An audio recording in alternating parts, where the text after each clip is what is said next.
এই যে মানুষের বড় বড় হলে বলে না যে বাপ মার কাছে সব সন্তানই সমান, বাপ মার কখনোই তার সন্তানদের আলাদা চোখে দেয় না, এটা হলো সবচেয়ে বড় ডাহা মিথ্যা কথা।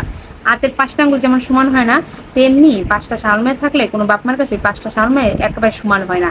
কোনোটার বলদ বানাই রাখে, কোনোটার চালাক বানায়, কোনোটা যে রাগী, সেগুলো সব বাপ মায় ভালো করে বুঝে, ঠিক আছে।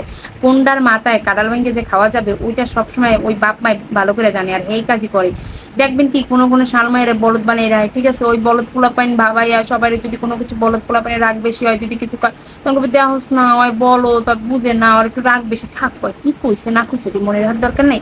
আর যে পোলাটাই, ঠিক আছে, বা যে মাইয়াটাই সংসারের গানিকে টানে বা সংসারের দায় দায়িত্ব নেয়, সবার দায় দায়িত্ব নেয়, খোঁজখবর নেয়, হেই মাইয়া বা পোলায় যদি কোনো সময় একটা কিছু কয় গো ভাই, তাইলে এই কইছে কাম, তখন কইব কি বাপ মায়ের দুজনে ধরবো, কি রে তুই এই ডরে অমুক এই কথাটা কইতে পারলি, তাই ছোটুর এই কথাটা কইতে পারলি, দেখ হয় মনে কষ্ট পাইছে, তোর এটা ঠিক হয় না, তুই তো একটা বুঝমান মানুষ, চালাক মানুষ, তুই তো কিছু করে খাইতে পারবি, ও তো বলদ বুঝে না, লাগে তুই এই কথাটা কবি, এমন করবে, ঠিক আছে। ধরেন একটু উদাহরণ দিই, ঠিক আছে। যে পোলারাই ঘরের দায় দায়িত্ব নেয় না, বা ঠিক আছে তেমন একটা বাপ মার প্রতি খেয়াল করে না, কি করলো না করলো সেই ব্যাপারে জানে না, ঠিক আছে, মানে বলদ সাহায্যে বয়ে থাকে, ওই পোলাটার এই বাপ মা সবসময় বেশি ভালোবাসবে। দেখবেন যে কোনো কিছু পোলাটার লেগে বেশি চিন্তা করবো, ওই পোলাটা বাইরে বেরোলেও চিন্তা করবো, ওই পোলাটা বিদেশ গেলেও চিন্তা করবো, ওই পোলাটা শহরে গেলেও চিন্তা করবো, মানে ওই পোলাটা লেগে চিন্তা করবে। যেই পোলাটা ছোটবেলা থেকে নিজেতে নিজে বুঝে এবং সংসার দায় দায়িত্ব নেই, ওটা লাগে কিন্তু মাথা ব্যথা নাই, ওটা লাগে চিন্তাও নেই, ভাবে কি আল্লাহ ওটা তো কিছু করে খাইতে পারবো, ওইটা নেই বলদ, ওটা লাগে চিন্তা করি। কিন্তু এই বলদ পোলা প্যান্ট এই শেষ পর্যন্ত, ঠিক আছে, গিলুয়াজি কাজ করবো। এইসব বলদ পোলা প্যান্ট কখন বড় ছেড়ে থাকে, তখন ওই যে বাপমার দায় দায়িত্ব নিতে হইব, সংসারে গাড়ি টানতে বসবে, বড় ছেড়ে থাকে, কিচ্ছু বোঝে না।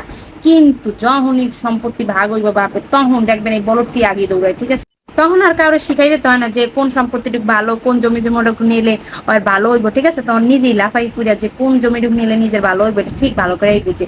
জমি জমা ভাগ করার সময়, জন সম্পদ পাওয়ার সময় ঠিক বোঝা যায় যে কোন সন্তানটা চালাক আর কোন সময়টা বলদ, ঠিক আছে। সবাই সব বলদ দিয়ে ওই সময় চালাক হইয়া যায়, ঠিক আছে। ওই সময় এমন ভাব করে যে ওর মতন চালাক আর দুনিয়াতে নাই। কিন্তু যাই করে না কেন, যেই পোলা পান্ডি বা যেই মায়া যেই পোলারি বাপ মার কথা শুনে না, সবসময় আনাডাপানা করে, ঘরের মাল জিনিস ভাঙে, রাগ দেখায়, খারাপ ব্যবহার করে, ওই সব পোলা পাইনের লাগে না বাপ মার আসলে সবসময় মায়া বেশি থাকে। আর যেই পোলা পাইন, ঠিক আছে, একটু বুঝার সময়, বুঝার বয়স থেকে সংসারের চিন্তা করে, নিজের চিন্তা করে, সংসারের গানি টেনে বেড়ায়, বিদেশে যায়, প্রবাসী হয়ে আসে, দিনের পর দিন বিদেশে মাটিতে কষ্ট করে, ওই সব পোলা পাইনের লাগে বাপ মার খালি মায়া হয় না, খালি ও টাকা পয়সা লেগে মায়া হয়। ওই সব পোলা পাইনের প্রতি বাপ মা অত কান্দেও না, অত গ্রাহ্যও করে না, ওই সব পোলা পাইনের সুখ দুঃখের কথা একটু শোনারও চেষ্টা করে না। দেখবেন কি বিদেশে গেছে বছর পর বছর, বিয়ে করানোর কোনো নামও লয় না বাপ মাকে, ওই যে কামাই খাইতে পারবে না। আর যেটা বলো তো এটা লাগলে বউ বিয়ে একটা করাইয়া তারপর ওই যে বড় বাড়ি কামাই দিয়ে খাওয়ায়, ঠিক আছে। এরকমও মানুষ আছে। তো বাপ মায় সবসময় এরকমের আর চোখে দেখে, কখনো ওই যে প্রকৃতভাবে ওই সন্তানটাকে ভালোবাসে না, যে সন্তানটা তার নিজের জীবনটা একটা ত্যাগ করে দেয়, নিজের জীবনের সুখ শান্তি ত্যাগ করে বাপ মায় বা সংসারের চিন্তায় দিনের পর দিন কষ্ট করে। সবসময় বাপ মায় ওই বলদ বানাই রাখছে, যেটা মানে বাপ মার কাছে ভালো সাজে, কোনো কিছু বোঝে না, নেকা নেকা থাকে, ওই পোলা প্যান্ডি সবসময় ভালোবাসে। ওরা কখনো তো বাপ মার দায়িত্ব নিতে চায় না, দায় দায়িত্ব নেয় না, কিন্তু বাপ মার জিনিসগুলো পাওয়ার ক্ষেত্রে ওরা সবসময় বেশি অগ্রাধিকার পায়। বাপ মার এই ধারণা চেঞ্জ করা উচিত, সব বাপ মার উচিত বা পোলা পানি পাঁচটা হইলে পাঁচটার সমান চোখে দেখা, তাও যে একটু বেশি কষ্ট করে তাকে একটু সবসময় বেশি ভালোবাসা, তার প্রতি একটু খেয়াল রাখা, তার সুবিধা অসুবিধা একটু খোঁজ খবর নেওয়া, তা নিব না খালি টাকা পয়সা অর্থ সম্পদ এটি নিব। বাপ মায় তার কামাই খাবার চাইবে কিন্তু তারা ভালোবাসতে চাইবো না, এটাই দুনিয়ার নিয়ম।